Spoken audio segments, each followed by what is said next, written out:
Hey everyone, Dr. Hanisha here. Thank you so much for joining me on my podcast, Mahan Health with Dr. Hanisha.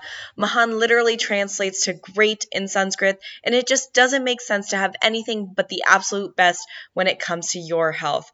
My goal is by you listening or watching this podcast, you're getting just a little bit closer to achieving Mahan or great health yourself. This podcast is all for you, so please make sure to comment what you'd like to learn more about so I can get a guest on the show who's an expert in that field, or I might even talk about it myself. I'm also super excited to announce my new practice, Mahan Health. I am now seeing patients and clients in person in Columbus, Ohio, but also all over the world virtually. So make sure to book your free 15-minute phone call today to see how you can start achieving Mahan or great health yourself. Today's episode, I had the opportunity to interview a mentor, an inspiration, and an esteemed colleague of mine, Dr. Erin Moore. In this episode, we're talking about the concept of subconscious reprogramming. You've probably never heard of this before, but Dr. Erin really helps break it down, and this is honestly super crucial to all aspects of health. Dr. Erin Moore is a naturopathic physician, behavior change teacher, and self-marriage coach. She's motivated to serve by the many women who suffer because they live in a way that is disconnected from their true selves. The problems that result from this disconnection range from low-level anxiety to self-sabotage to the physical pathology of chronic disease. Her life's work is to help women prevent and reverse these problems by knowing more deeply and accepting more completely who they are. She studied under some of the best mind-body doctors to learn techniques that shine light on subconscious beliefs of the past that are tied to current suffering. Resolving these beliefs can resolve current suffering, and she offers one-on-one transformational coaching to women anywhere in the world via her online practice.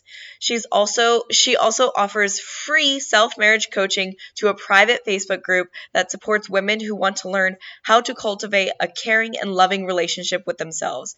I'm actually a part of this Facebook group, and I'm super excited to be a part of it, and I will tell you more about it at the end of the episode, so stay tuned for that. But continuing on with Dr. Erin, her passion for empowering people to transform their lives extends all the way to Nepal. Dr. Erin is also the founder and director of an organization called Participate, which is a nonprofit that works to engage rural Nepalese folks in local healthcare projects that improve their community's health.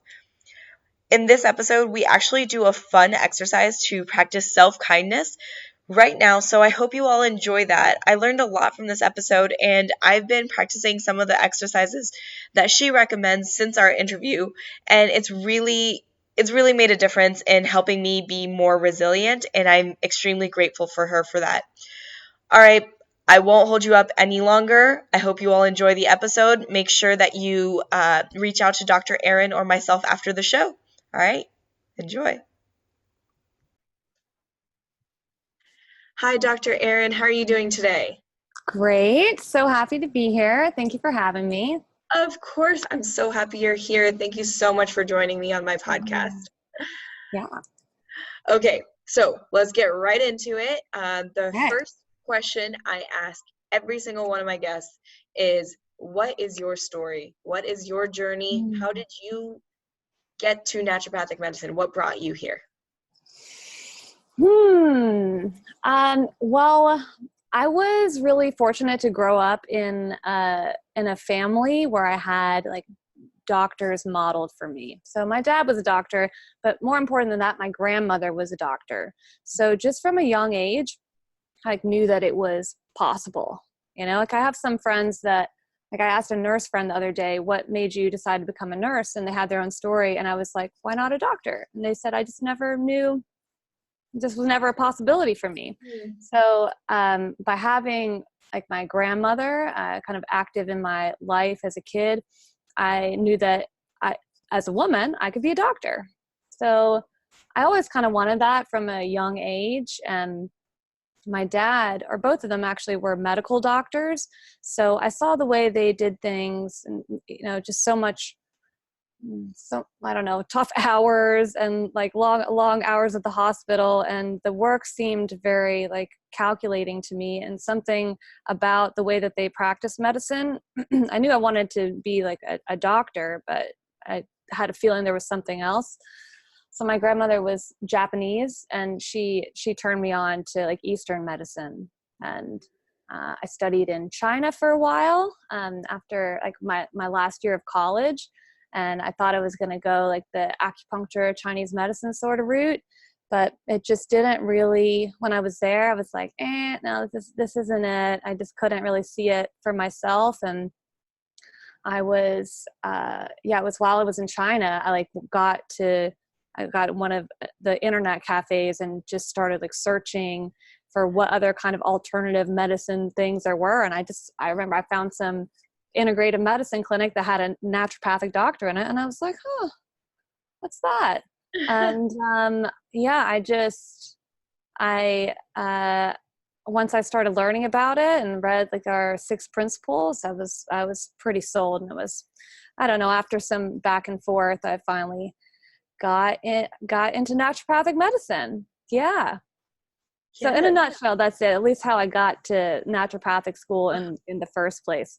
Right. Yeah. So thank you for sharing. I love hearing people's stories. I feel like every single naturopathic doctor has some fun story that brought them to this medicine, and I love hearing it. Yeah. And everyone's so different, you know? So different. And but then we come across a very similar path then, and we start our naturopathic medical school journey, and then the rest is history from there. Yeah. I'll add to that, if you don't mind.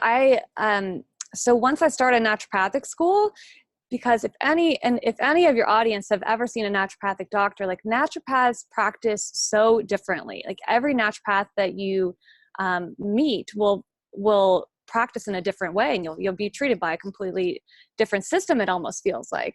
But we have this kind of all-encompassing principle, or the one that kind of unites us all, is that we believe that our patients have the capacity to heal themselves.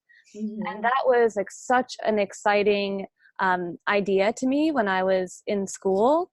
And I was never really like, I studied biochemistry in college, and there was a part of me that likes like the calculative part of medicine and like knowing the mechanism of everything, but it just didn't I was just kind of turned off to that, maybe because of my upbringing growing up in like kind of orthodox conventional medicine. And also I had interest since even before working in medical school of working abroad, in developing countries, specifically Nepal, with in underserved and low resource settings. So I always had it in my mind from the very beginning of school that I wasn't going to use medicine, like traditional medicine. So I was always kind of focusing in what can I do with my hands? What can I do with education, with counseling, and then kind of plants and homeopathy snuck in there also.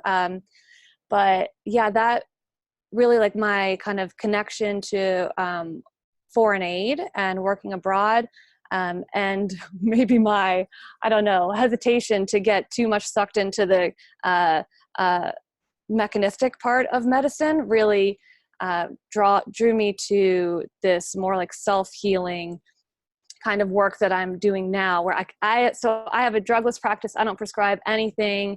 And so yeah, that's kind of how I got to that part, because that's a little like alternative. Yeah, I don't prescribe any supplements or anything like that. And I think that actually has become a common thing. This is something that I talk to a lot of my patients about. I'm like, I'm not trying to, my goal is not for you to be on 100 supplements. That is not what I want you to do. I want your body to be able to heal itself and use supplements as needed at times, but they should also be minimized, Yeah. And yeah, there's just so many different ways to approach health and healing, and it's just about, like, as physicians and healers, about finding the way that really feels good to us, and then finding the patients that meet that, you know. Exactly. Mm-hmm. Exactly. I love that. I feel like in almost all of my interviews, we come back to meeting the patient where they're at, and that is such a naturopathic Yeah. principle. It's like, Mm-hmm. where are you? And let's meet you there, instead of trying to force something upon them, or I guess telling them what to do, and then a lot of times they don't end up doing it because Yeah. they weren't ready for that, Mm-hmm. right? Mm-hmm. But making sure that they're ready for that, and that's sometimes difficult as a practitioner too, because you're like, oh, but I know this is what you need to do, but you're not Mm-hmm. ready, and so we have to even work on Yeah, ourselves to that's make sure that right. we're meeting them. Mm. Yeah, Yeah, we got to check our own ideas and philosophies at the door sometimes. exactly. We got to check ourselves. That's the Mm-hmm. main thing.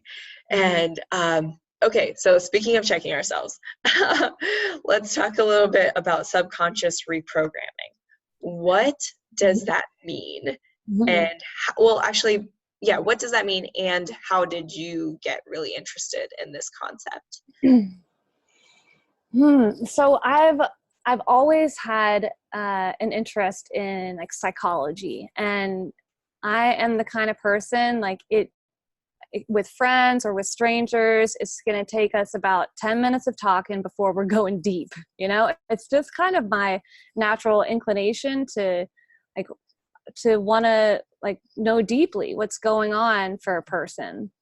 Mhm. So I think I was kind of, yeah, just naturally inclined to be drawn to this area. But the subconscious was an idea like really well articulated by Carl Jung, the psychologist and psychiatrist, and it's basically all of the thoughts, beliefs, feelings that are not conscious, you know. Our motivations, our drives, everything that we used to think but have now forgotten, everything that's in process now but has not yet become. So it's just kind of like this treasure trove of all the parts of us that aren't like actively conscious in the day-to-day. Treasure Right. trove. Yeah. So I think I never used that word to describe it before, but I think that's good because a Treasure trove? treasure trove, is that even a thing? I Not don't know. Like a sure. treasure chest? Yeah, I kind of like um, but yeah, there's was when I talk about it, it's often kind of associated with like trauma and negativity, and this is where all our secrets are, and that's totally true. Like that's the subconscious is where this kind of thing exists, but also there's like our our infinite potential and all of our like dreams that aren't yet realized, and like who we truly are but like won't are afraid to face. Like there's so much good stuff in there too. Just want yes. to point Yeah, no, and I think that's really important to know, because a lot of times I think when we think of the subconscious, it's just like, oh, oh, I feel like a lot of times we think about it in a negative way, right? that out. Like, Hmm. these are my subconscious thoughts that came out, or, or Hmm. I guess I'm thinking of like if someone had excessive alcohol or something, they're like, oh, that was like a subconscious thing, Yeah. where it's Yeah, like, or even like passive aggression, yeah, like repressed emotions that kind of like seep out on the side. Hmm. right. But I like how you put that there's that positive, like there's so much untapped potential there. Hmm. And by tapping into that subconscious a little bit, we can, it's like Pandora's box in a way, or the Hmm. treasure trove. I guess you open this chest and there's all sorts of things happening, the positive, the negative. But Yeah. working through that trauma is like a whole nother thing that we talk about too. Yeah. It's just about like these are all the pieces of us. And maybe it's more like I have a really investigative nature too, as I'm gonna guess 100% of naturopathic doctors do. So it's like just for my own self-healing, it's been really I've been like my own investigator, like because there's so many things that I didn't think that I thought or believed or felt. And the more I look inward and like am open to learning about myself, yeah, there's lots of pieces of myself, and this is, for all of us, that we have pushed aside or been ignoring or just didn't even know were there, Yeah. And a lot of times it's not even our fault that that happened, that we push it aside. It's a lot of like cultural things that get involved, society gets involved, and so we're taught to push these things aside or ignore them completely or block them out. And Yeah. when we tap into it, like you said, it's like that potential that can come out of it. You're like, oh, Mhm. wait, I didn't know I had this in me. I didn't know I Yeah. felt this. And yeah, I think you're absolutely right with about 100% of naturopathic doctors having that investigative aspect of it, because we love healing ourselves. We love working on Mhm. ourselves further, and I think Mhm. this is the big part of it. It's a very, I mean, I don't think it ever ends really, but I don't know. Yeah. I'm not sure. I mean, not in my experience, not in anyone I've ever talked to's experience. Same. Maybe like the Buddha and Jesus, maybe they got through it, but Maybe. the rest of us, I think we can consider it practically endless. Definitely. Always something new to learn and something to work on and something to integrate and incorporate and grow from. Always. Hmm. Always. So, what would you say would be one of the first steps to take in working on subconscious reprogramming or tapping into that subconscious? Um, well, that okay, in general, like working with your subconscious mind is like one way to work with yourself, right? Mhm. And I kind of look at self healing as um, they're like one and the same. Like uncovering what's in your subconscious, being more mindful, making changes in your daily activities. All these are like pieces of self-healing. So Mhm. where I think is a great place to start is for people that don't have any orientation to like really being their own healer, Mhm. is a practice of kindness, self-kindness. Yeah, before you go deep and uncover things that may be hard to be with, like learning how to be with yourself in the good times. And yeah, I actually have this on a little practice we can do right now. Okay. Or Yeah. Let's do yeah, it. Yeah. I call it undercover kindness. Okay. It doesn't take any time out of your activities, and no one will know that you're doing it. So like your listeners, if they're driving or cooking or whatever, they can do it with us. But there's three components. The first one is, well, they are your body, your breath, and your gesture, basically your hands. So and just three different ways to practice self-kindness in any moment. So in your body, just like checking in and having mindfulness of how you're holding yourself. And so that might just mean, yeah, like having good posture as I'm like, Really? Yeah. My shoulders are up here. yeah. Yeah. So how are you holding your body, and how can you hold it in a way that can be more kind for your situation?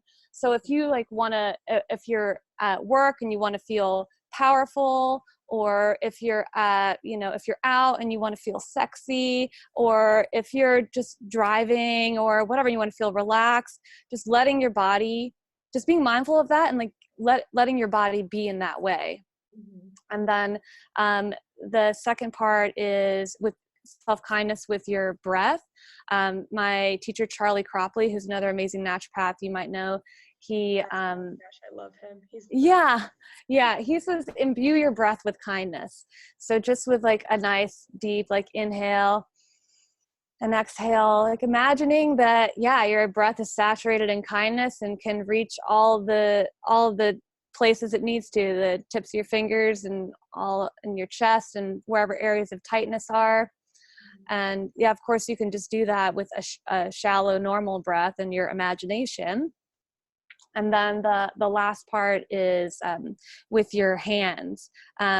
So if you just like hold your hands like palms up in front of you right now, you can maybe feel like a little tingle or a little buzz or something like that.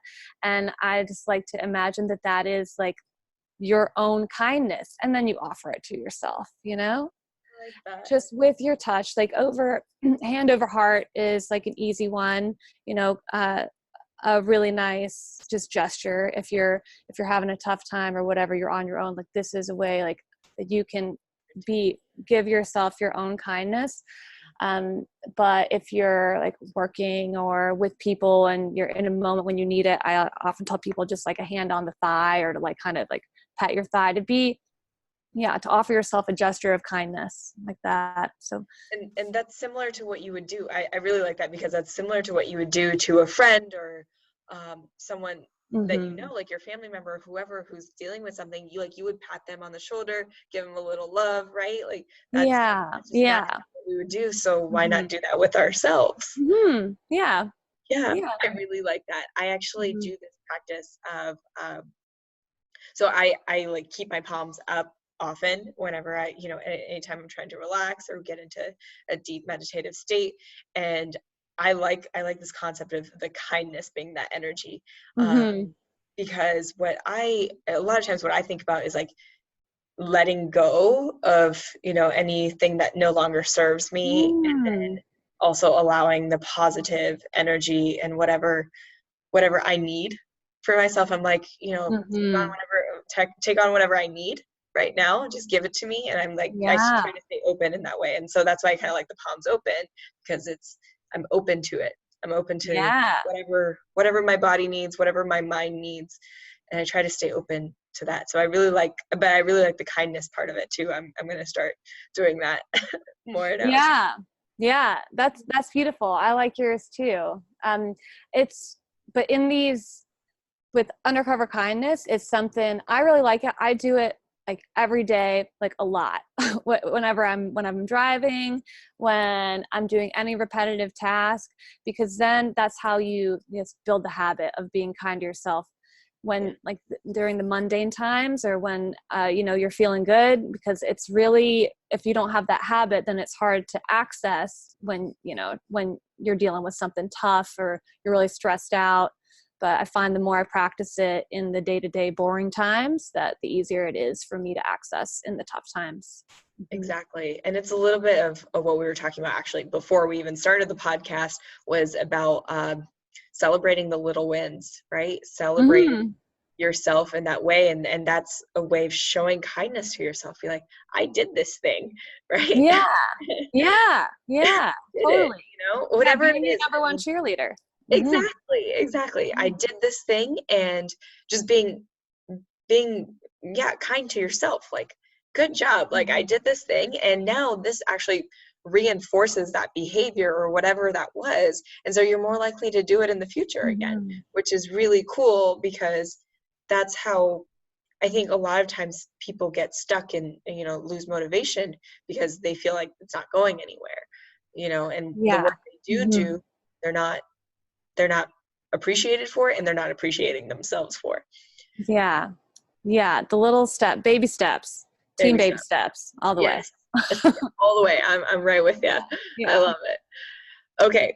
I just wanted to add another, just a big tip for working with the subconscious mind, just off of both what we're talking about, the palms of the hands. And really that just made me think like, okay, about sensation in our bodies, because we're so like overstimulated and go all the time. Like we so infrequently like check in and feel our bodies, right? And so I love the hand example, because for some reason it's easiest for people are like, oh yeah, it is like buzzing and tingling a little bit. And if we were like in a totally quiet and peaceful life and place all the time, we could feel so much more in our bodies. And I don't know if you or your listeners have heard this phrase or the statement that the body is the subconscious mind. But I have found that so much to be true. a lot of times, if we want to know what's going on in our subconscious mind, all we got to do is check in and see what we're feeling in our body. Interesting. I really Yeah. like that. I actually have never heard that before. Oh, okay. But It I was, like that. I think, I don't know if it was Candace Pert that first said it. She is the scientist, the author of Molecules of Emotion. Amazing scientist. But one example that I run into a lot in my own life and in my practice in classes is with substances. When people are trying to make behavior changes, which is one of my specialties. So, for example, one thing I have been working on is like emotional eating, like stress eating. This is just me personally. So like a couple of weeks ago, I was working on something on the computer and, not even like actively stressed out about it, but it was just like that low level hum of anxiety or whatever about completing this task and the next thing or whatever. Right. And all of a sudden I was like in front of the pantry, like looking for, grabbing for the cookies or the crackers or whatever. And I find myself doing this so much, like at coffee shops too, when I'm like working on something and I run up against a challenge, and I just the other day I like looked over my shoulder like, okay, what can I go get to eat? So with our habits, and I'm sure people can relate to this for like, smoking cigarettes or getting a glass of wine or their coffee or shopping online or whatever. If in those moments before, if we can have just that pause, which I know is near impossible to get sometimes, but with practice it's possible to take a beat and check in and see what is happening in your body. And often that is the wound that needs to be healed. So just to give you my own example, like when I was in front of the pantry, like was magically sudden because I like didn't consciously walk there. I was like, oh shit, what happened? And I just like, gave myself a second. What's happening in my body right now? And I just felt like this flurry in my chest, like of like, I don't know, I call it like a tornado, like chaos, but really it was just like a tension in my chest, which is where I tend to feel most of my stuff, So then like in those moments, there's like a couple options with what you can do, undercover kindness. You can offer kindness here, or just like sometimes being with it and breathing, is enough for this craving. Really is what it is. It's a subconscious like tick that you have to, fill some void. Or what I also do sometimes is like, let that energy express itself in my body. So I definitely get really weird and like, I don't know, shake some stuff out or get really tense or like make some weird noises. Sometimes I got to go to the bathroom and do it if I'm like with people, but like let it come out of my body, because that's like some kind of stored emotion or experience, or something different for everybody, but it wants to move. And what we are doing with our habits is just quieting it, stuffing it. We're just suppressing it instead of just letting it out, doing whatever movement or, getting the energy. We're just pushing it down. Just don't say anything. They're there. Yeah.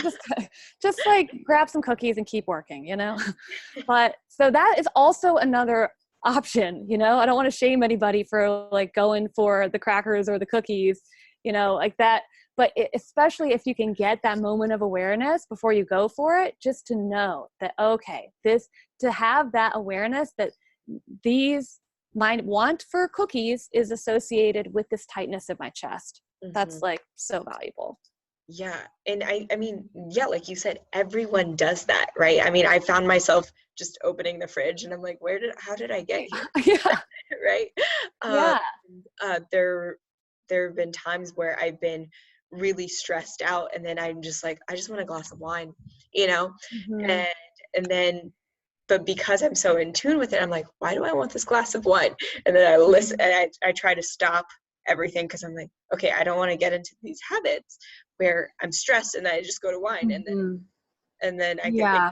to substance abuse, right? And for Mhm. me personally, that runs in my family, and so that's why I've been Mhm. a little bit more cognizant of, especially around Mhm. alcohol. Um, Mhm. and so yeah, so it's a big part of it. And so now I'm very mindful. I'm like, okay, let's take a step back. What's this glass of wine really gonna do, right? Yeah. How's this gonna help me? Yeah, and that is amazing. Like, you've obviously done some work to get to that point, because a Oh yeah, lot of people just don't, they just block that. beeline Yeah. breeze like right past that like second where they could actually question their motivations, you know? Hmm.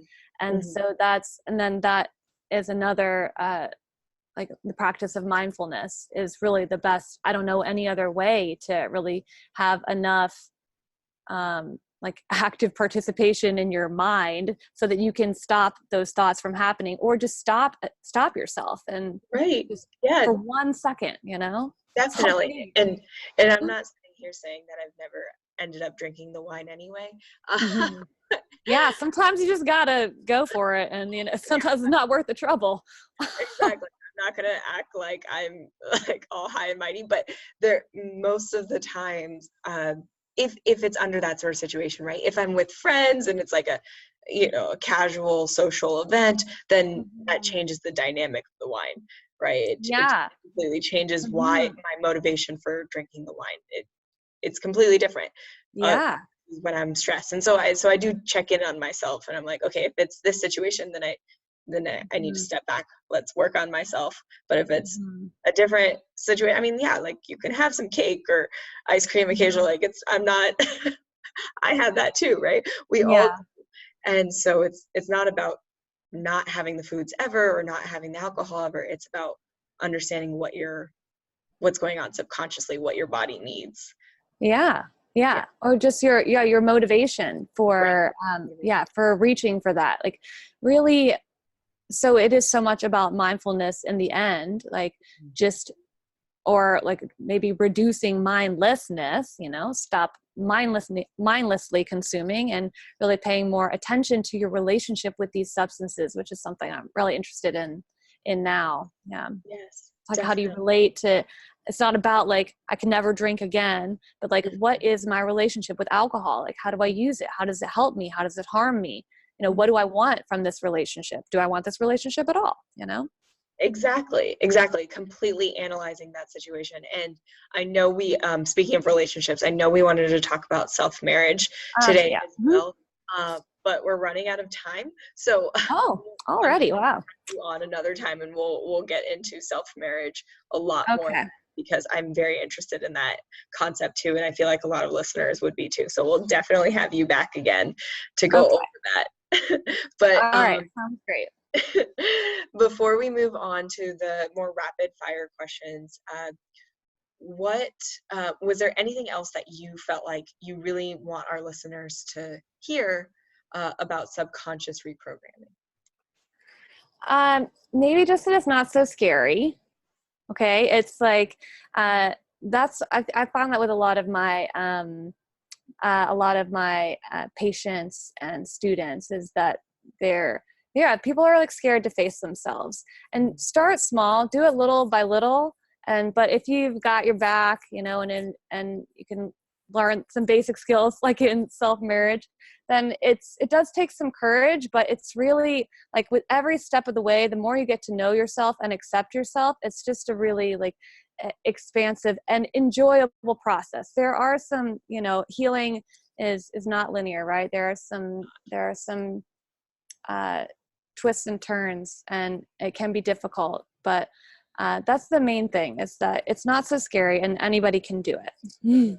Definitely. I appreciate that. Actually, quick side note, I heard on the radio today they were talking about fears that people have, and they were talking about some people are afraid of snakes and spiders and things like that. And I was like, what am I afraid of? I was like, my emotions. Yeah. Right? Because Same, sister. and I was like, that's so funny. And I kind of laughed at myself when I had that thought because it's true, but it's also something that I'm working on, Hmm. right? Because I want to get over that fear because it yes, there are times where it's scary. There are times where it doesn't feel amazing, right? It actually feels terrible in this healing Yeah. journey. Like, oh, this sucks. Mm-hmm. I don't want to do this. I'd rather suppress it. Mm-hmm. But Mm-hmm. when we come out the other side, it feels so much better. I feel like we're freer, you know? Yeah. And And now I just want to share with your listeners now what you told me before we started recording, which is that there's no need to like wait until like the end goal comes to be like happy or celebrated or whatever. But right now, great things are happening. Yeah. yes, This is great things are Dr. happening. Hanisha's mantra. Yes, this is definitely my mantra right now. I'm obsessed with it. I love it. Great things are happening, and Yeah. just being okay with that and realizing that and allowing Yeah. yourself to feel that. Yeah. The healing process is great. It is Yeah. great. It Yeah. is great. I love it. Okay, let's go into the rapid fire questions. These are rapid fire questions. Don't have to be rapid fire answers necessarily. Okay. But these are just questions I ask all of my guests. So the first question I have for you is, what does Mahan health mean to you? Mm. Freedom. Yeah. The greater my health is, or the freer I feel, the greater health I feel. Great. I love Mm-hmm. that. I love that. Um, I I feel like and that's kind of what I just said too, right? With the freedom. Whenever you get through this, healing is a journey, and whenever you actually get to not necessarily the other side, because there's still dips, but you feel free. Yeah. And even in each moment, just accepting and letting it be okay where you are and how you've gotten here, that is in itself a freedom, instead of like beating ourselves up for not being further down the road, you know? Yes, I love that. Woo! All right. Okay. So the next two questions, they could be connected or they don't have to be. It's completely up to you. But what what was the most difficult health change for you to make, and what are you still working I love that you asked that question, especially if you have like doctors in the on? hot Yeah. seat to just demonstrate that we don't have it all figured out. Right. But uh, to 100%, my hardest health challenge or whatever, the thing I had to change was smoking cigarettes. Quitting Mhm. smoking cigarettes was so hard for me. I feel like I did it in layers. I quit smoking cigarettes, I don't know, a dozen times, and just like little by I tried a bunch of different tactics, and little by little I like peeled it away. And to not be a smoker anymore is the greatest freedom, greater health, you know. It feels very freeing, you know. Yes. um and yeah, and I know that's a tough one for a lot of people. So, And the thing I'm working on now is this eating, you know, just the mindless eating.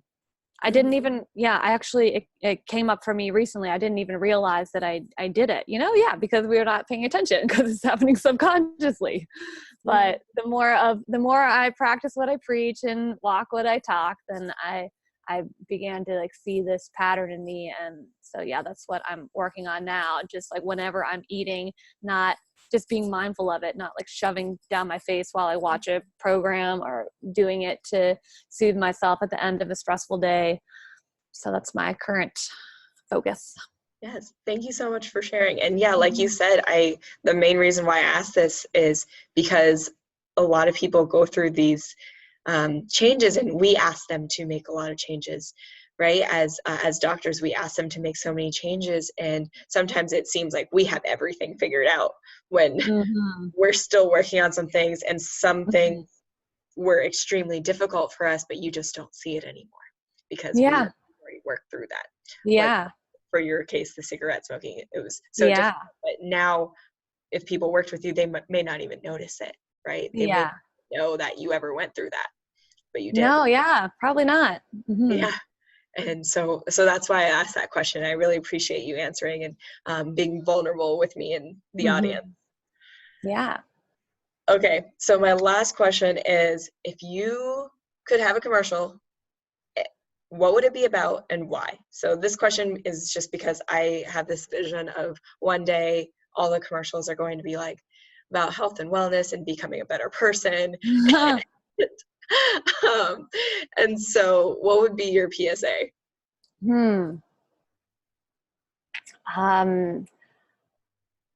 So I have this kind of like mission, Mm-hmm. that our vision that I'll leave a world where people turn first to themselves for healing and have the tools to do it. So maybe something like, I don't know, I'm imagining, I don't know, like something funny where patients are like, wait, let me check with my doctor about that. But then like, oh no, I can check with myself, you know, having patients like check in, like know it, something that can encourage people to like know that they have internal wisdom, that eternal internal and eternal like the wisdom and the strength to guide themselves to health.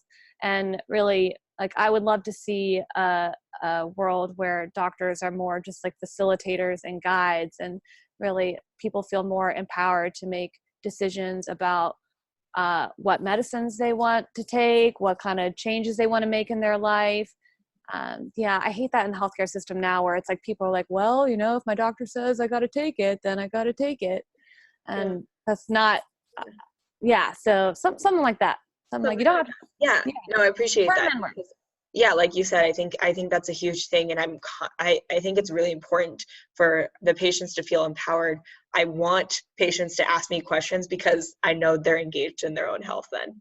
You know, Yeah. if they're not asking me questions and they're just doing whatever I ask them, I'm like, okay, you're not engaged. We Yeah, can work something's on that. not getting through. Yeah, Yeah. exactly. Hmm. Exactly. So, Hmm. so yeah, I appreciate that. Check in with yourself. It's kind of going back to the beginning when we were like, we got to check ourselves. Oh no, like, ask your doctor if this medicine is right for you. Like, ask yourself if this is right for you. Something like that. Yeah, I like it. Mhm. All right. Well, thank you so much for joining us. Really appreciate having you. And like I said, we're definitely going to have you come back again soon so that we Yeah. could talk about self-marriage and whatever else, because of course I always love talking to you. So we always have a good Yeah. time. Yeah, that was really fun. Thank you so much for inviting me. Yes, of course. I hope you all enjoyed that episode and now have a better understanding of what subconscious reprogramming is and how you can start to show yourself some more kindness and love. She has this amazing Facebook group for women who desire deeply to feel free in their lives. Free to have fun like a kid, free to honor yourself like a queen, free to stand up for your beliefs, free to make wise choices, free to create the life you really want, free to do it all.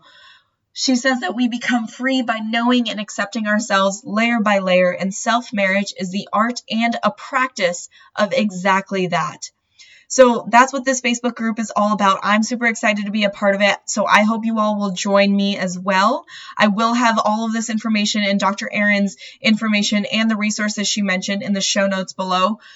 But that's all I got for you all today. Wishing you all Mahan or great health, and I will see you next time.